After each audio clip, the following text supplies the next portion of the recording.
All right, good afternoon. My name is Nate. I am the communication specialist here at UMFS. Welcome to episode 3 of season 3 of UMFS Live. Happy New Year to everyone. Thanks for tuning in. We have 2 guests that will be joining us today, and I need to dial both of them in, so bear with us for 1 second. We've got Lisa, who will be joining us. Hi, Lisa. How are you? Hello. All right, give me 1 second, Lisa. We're going to bring Kate into the room as well. Okay. And while we're waiting for Kate to join the room, encourage everyone to visit umfs.org/volunteer, because today we are joined by Kate and Lisa, our amazing volunteer duo at UMFS. You all work in the development office, and here at UMFS, we really are beneficiaries of some incredible volunteers. You all work directly with them. You help bring so many of these great endeavors to life. You know, there's great ideas out there, and we're just coming off of the holiday season, which I know was an especially busy time for you all. So I wonder if we could just, jump in. Lisa, if you can tell us a little bit about the importance of volunteers at UMFS. Yeah, sure. So I think at UMFS we have some of the most highly skilled and trained staff that work with our kids and families. And I think if you were to ask them how they do their job and how they do it well, I think that they would say it's because they're part of a team and they really believe in that village mindset. And we really believe at UMFS that part of that village is our volunteers. And it's so impactful for not just our staff, but also the kids and the families that we serve, for people to show up for them, to have that sense of community. Our kids and families have gone through a lot, and it can be foreign for them to see and understand and wrap their heads around, why would someone be here who's not paid to be with me? And when they walk by and they see volunteers landscaping, when they are receiving gifts from them, when they're being mentored or tutored, that is something, and it goes somewhere for our kids and families, that we really think is a huge part of their healing process. So volunteers are invaluable to us, and they're an integral part of what we do at UMFS. Absolutely. And that's so well said. And I'll follow up on that by saying it's those detail pieces, like the landscaping, the mulching, the trimming of bushes, or anything like that, that you may walk by and not realize, but when it's done, and it's done consistently by volunteers, things like that, I mean, it's the totality of what they do that makes such a difference. So thank you for sharing. But today at UMFS Live, it really is concentrating on the two of you. We want to get to know you all. So I wonder if we can start with you, Kate. You've been at UMFS for a while, and before you came to development, you were with another program. Can you tell us what brought you to UMFS and where you were before you were with the volunteer team? Yeah, so it will be 8 years next week, actually. I started the day after MLK Day, and it was a snow day, so hopefully we don't have another one this year. But yeah, I was the Charterhouse School Administrative Services Manager for 4 years, and so I've been in the development office for 4 years too. And in that role, anyone who knows UMFS knows that they're just a vital part of the agency. And part of that role was working with our volunteers, bringing them to the school groups, tutors. And so once the opportunity came to work with the development team, I jumped to get to move over and see our community members a lot more, and get to work with programs throughout the state. But what brought me to UMFS in the first place is just an opportunity to do something and work with people and a cause that I really care about. Kids and families are, of course, important to me. And what's had me stay is just the fact that everybody here, we really speak and live our mission and our values. You'll hear it in our language amongst each other, with our kids, with our families, with our volunteers. And I think that's just such a special thing about UMFS. And I would never work anywhere that doesn't live those values out like we do. So I love it here, and you can hear it. We're so glad you're here, and I appreciate you so much sharing that. And Lisa, I'll ask the same question to you. Before you joined development, you were at UMFS. Tell us where you were, what brought you here. Yeah, so this summer it'll be 12 years that I came to UMFS, and I was finishing my master's degree in clinical mental health, and UMFS was so kind to let me be an intern with them. And so I intern in our residential treatment facility, the Child and Family Healing Center. I've also worked in our charter house school. And in both of those programs, I had the privilege to witness the impact of volunteers with our kids in those programs. And in many of those cases, I was able to see even the things that we, the team, were sharing with our young people. When a volunteer shared the same information, there were light bulbs that went off. They listened a little bit differently, and there was a connection that was made for our kids. And I really wanted to invest my time in making sure we strengthen that, and we continue to make sure that the community is involved in the work that we do, but also that the kids and our families know that the community cares. And I think that is something so important for them. So I think I've been in development for, I guess, 7 years now. And like Kate said, they can't get rid of me. Well, that's great.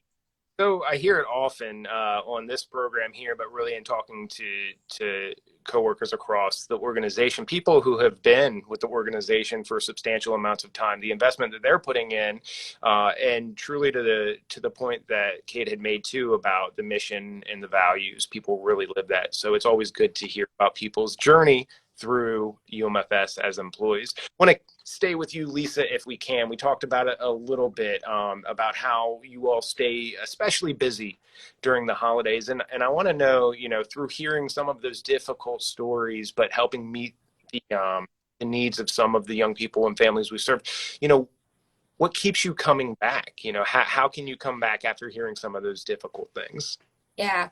Kate and I, we often are talking with one another, and we feel so honored to do the work that we do. When we walk into the office and we start our day, we are met with the best of humanity. We get to see and witness the people who don't have necessarily the time to give, but they have the heart, and they have the commitment for that.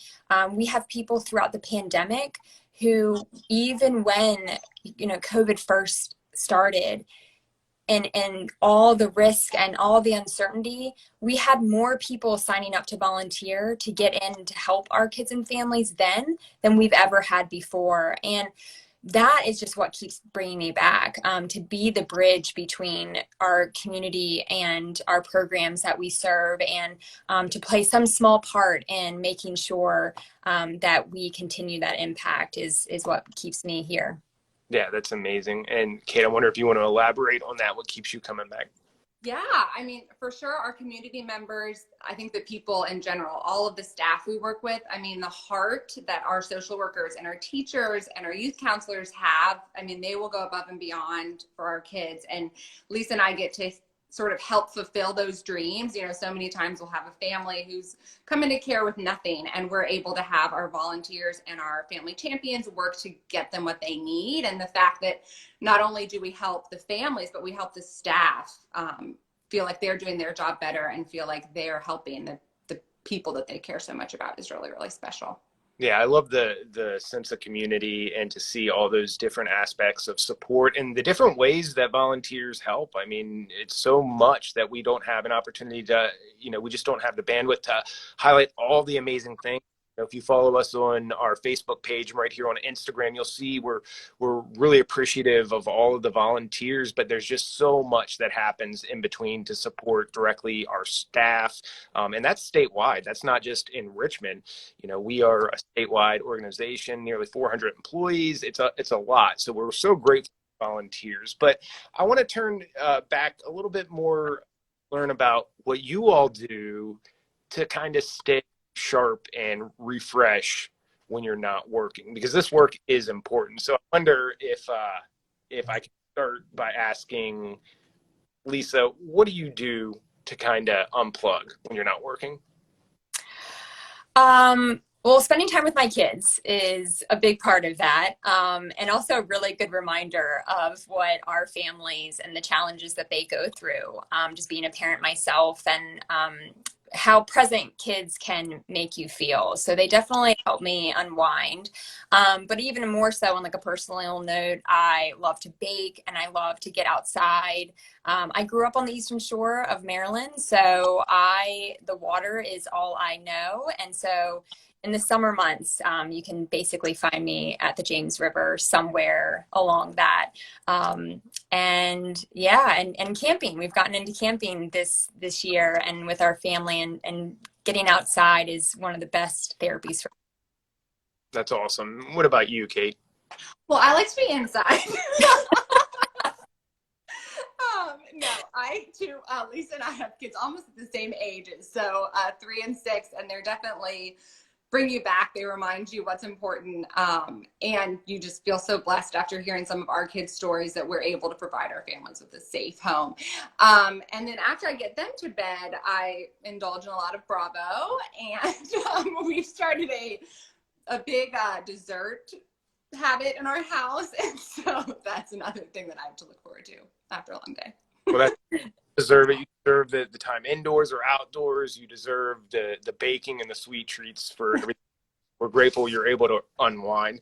Before we get far into our episode 3 of season 3 of UMFS Live, I think we have to mention that January is National Mentoring Month. And mentoring is a really important part of our volunteer program.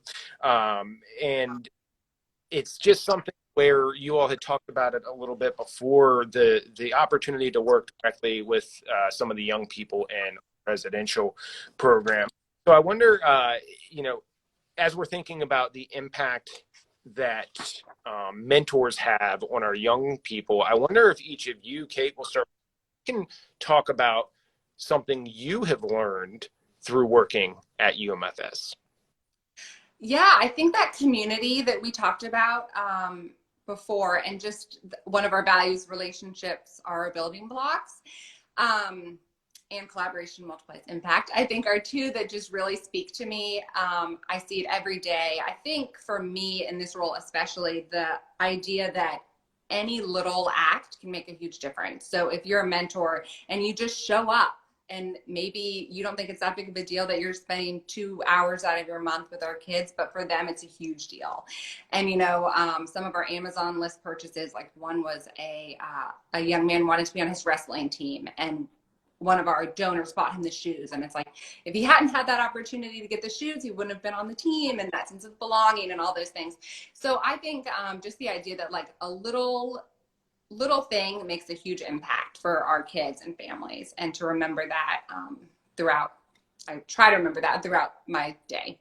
Yeah, absolutely. And for anyone who's tuning in to this episode of UMFS Live, I think it's so important to remind us that all of the little things add up. Every little thing makes an impact. So thank you for sharing that. And Lisa, I wonder if you could share, what have you learned through your work at UMFS?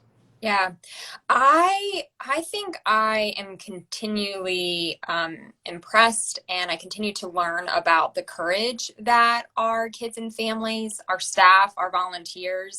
It's a really great reminder that, courage isn't necessarily like this really big act or this huge monumental thing. It's the day-to-day things that our kids and families do, when they've been given some of the worst news, and they still have to go to school, and they get dressed and they still make it there. The courage to do that, and the courage for our staff, even having gone through the things that they've gone through, and still looking at the kid with unconditional love, or our volunteers, being with our volunteers who have made themselves vulnerable and have taken that risk to say, I'm going to open myself up, and I'm going to, allow this relationship to blossom, even if it might not be something I've done before or I'm really familiar with. And watching that happen, just for me, both professionally, but also just personally, I really think that it's just a daily reminder that we're all doing the best we can, and that we should never undermine the courage that our kids and families have. I'm joined here with Kate and Lisa, who are the amazing duo that help oversee our volunteer program at UMFS. I'm so grateful to both of you for joining us today. I know you have busy schedules, so I'll move us toward our last question here. Lisa, we'll stay with you. In general, what are you looking most forward to in 2022? Oh man, I am looking forward to myself and everyone being able to do the things that they were maybe put on hold or they have been thinking about doing for a while, including myself. I think these last, almost 2 years during the pandemic have really taught us that there really isn't a perfect time to do some of the things that we want to do, and we don't know what's around the corner. And so I'm excited about 2022. I think we are all getting to the point where we want to do the things that are really important to us and really reevaluating that. And I know I've done that myself. And so I'm looking forward to seeing family and traveling again, hopefully. And yeah, just seeing us kind of adjust to this new normal that we're in. Yeah, and it's so true. I mean, we put so many things on hold, and we are all sort of awaiting that relief to get out and do the things that we had planned. So with that, Kate, what is it you're looking forward to in the new year? Yeah, I think Lisa said it beautifully. Just a little bit of normalcy, whatever that looks like. We realized so many things that our 3-year-old hasn't done. Like, she's never stayed in a hotel. She's never been to a movie theater. Like, these things, hopefully our kids can have a more normal experience moving forward. Wow. Yeah. Well, here is a wonderful new year, and many thanks to both of you for everything year round, but especially again, coming off of a busy holiday season. Want to again thank all of our volunteers, everyone who's tuned in to this episode of UMFS Live, and everyone who follows us on our Facebook page. Be sure to visit umfs.org/volunteer to learn about some of the opportunities. There's family engagement opportunities. There's different ways to support. So make sure you're visiting our website to learn more. Lisa, Kate, thank you so much. I appreciate it very much. And to everyone watching at home, make sure to stay tuned to our Instagram page. We'll have new episodes of UMFS Live in the coming weeks, and follow us on Facebook. Have a good day, everyone. Thanks. Thanks, Nate. Goodbye.